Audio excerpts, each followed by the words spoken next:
Hey everybody, Leetspeed here, and I'm back. Been a while, but I am back. And today, I've got something nice for you guys. It is a battle I've had against FierceBirdofFlame, aka Fenixfire, and he uploaded this side of the match quite some time ago. This was back when Roselia, Rhydon, and Dugtrio were all in the NU tier, but they are no longer with us, so you will be missed. But nonetheless, this was a very fun match, and yeah, definitely check out his channel if you want to, because, you know, I definitely like his narration. Very unique, and it's like I'm listening to epic stories and stuff like that. But anyways, let's not get too far into that. Let's get right into the battle. He's going to lead with a B-Barrel, and I'm going to lead with my Glaceon. And right off the bat, I go for the Blizzard. I kind of did that just to see how much damage I would do, and honestly, on foresight, I probably should have went for the Ice Beam because it would hit guaranteed, and he told me that he had a Focus Sash on it, so it didn't matter if I had hit the Blizzard first. But not wanting her to miss again and possibly get KO'd later on, I'm just going to have to save her for later and maybe do more damage. So I just go to my Mesprit just to take any move that the Beaver wants to do, and I'll just pick it off with the U-turn and then go into whatever I want to, but of course, this is going to give him the switch initiative because, you know, I just pick out my Pokemon first. Now, I make an interesting decision and I go to my Roselia just to probably get those entry hazards up whenever possible.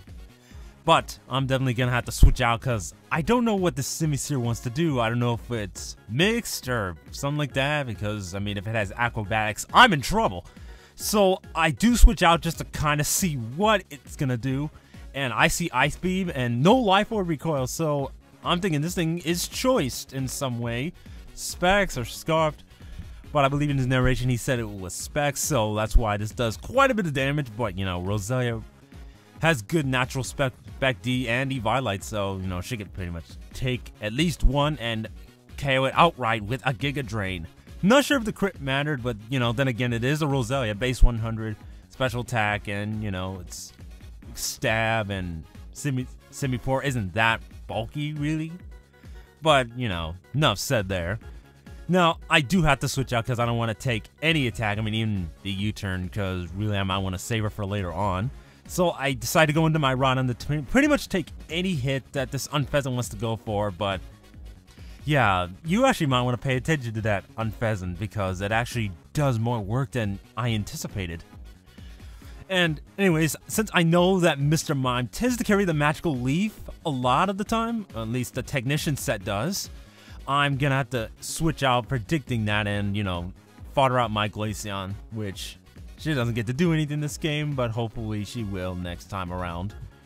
But in comes my Braviary, and I'm gonna go for the U-turn, expecting him to switch out, and he knew I would do that, so he switches into his Bug-type resist in the form of Unfezant, and since I do get the switch advantage here, I'm going to go right into my Rhydon again, knowing that the Unfezant isn't going to be able to do anything to me, so I'm thinking I'm probably just going to go for the Stone Edge, because it's going to hit this Unfezant or anything that wants to switch in, because really, it's really the safest option I could probably go for right now.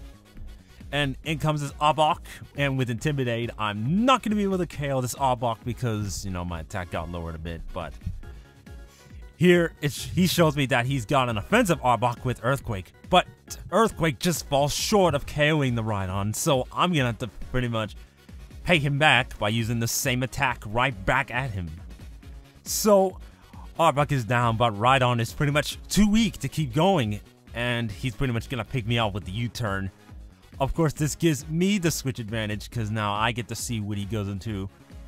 But it really didn't matter too much because he's gonna go into Volbeat, which has Prankster, and I'm thinking, why? Well, I'm gonna have to go to my Barrier. It's my fastest Pokemon at the moment because he's got a Scarf on him, and I'm thinking if he wants to try to set up a sub-baton pass thing, then I can pretty much stop him. That's why I go for the Rock Slide here.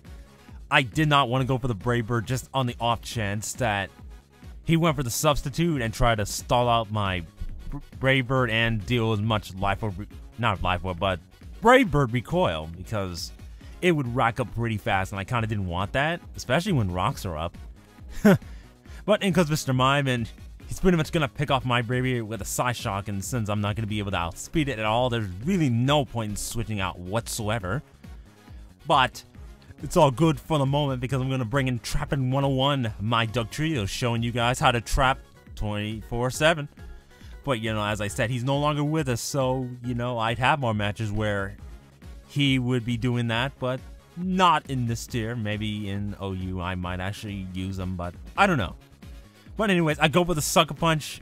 He cannot switch out because of the Arena Trap ability, pretty much trapping him. And I go for Stone Edge on this Unpheasant, you know, pretty much wanting to kill it. But it barely lives the hit because I do not have the Life Orb. I have Focus Sash, which got broken by Stealth Rock, so it became essentially useless. And pretty much my last Pokemon is my Roselia, and she cannot take an Aerial Ace, even with Eviolite, because her physical defense is abysmal. And thus, the battle ends with me losing 0-1. So, that is the battle for today, and I hope you guys enjoyed. It was a pretty fast-paced game, but you know what they say. Sometimes it's always the fast-paced games that are just, it just gives you that rush that you need. And I definitely had a crazy blood rush during this battle because there was a lot of switching, a lot of